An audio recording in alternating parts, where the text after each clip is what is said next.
Good morning, Mom. Happy Mother's Day. It's your son. It's me, Malcolm. I love you. I wrote you a poem for Mommy's Day. And yes, you're still my mommy. Um, yeah. I wrote you this poem. It's called Rhonda Paulette. And Mom, I am not saying that like saying I call you Rhonda Paulette. No, I call you Mom all the time. But in this, I'm saying this. I'm calling you Rhonda Paulette just because I want people to know your name and I want to make you famous. So here goes. Rhonda Paulette. To Mrs. Rhonda Paulette.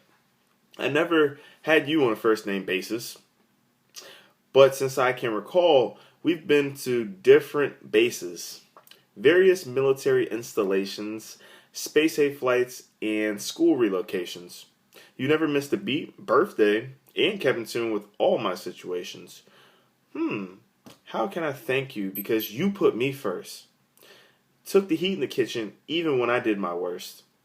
Looking at you growing up, you were the strongest ever, handling our storm despite how bad the weather. That's probably why today I think a lot of women are weak. Because I was raised by the strong black woman and the soldier at her peak. And when I thought you passed out, I never realized how much and how hard the army had you running. I was so scared and I didn't know what to think, so I thought the worst was coming. But you pulled through and you never gave up. There wasn't a man in the house, but you kept the bills paid up. You did what you had to do, and even Daddy wasn't around. We made it without him too. It was like his shoulder was so cold it could patch up ice. Paulette deployed a couple of times so I could sleep with peace at night. What do you know about sacrifice?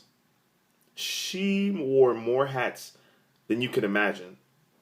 Even when I needed a father figure before Dad came around, she would stand in. Rhonda Paulette, you were the epitome of a mom. So if the judges came with their numbers, it would surpass 10. Thanks, Mom. I love you. You're. I don't have the words, honestly. I just put the words on paper. But I love you. Thank you, Mom.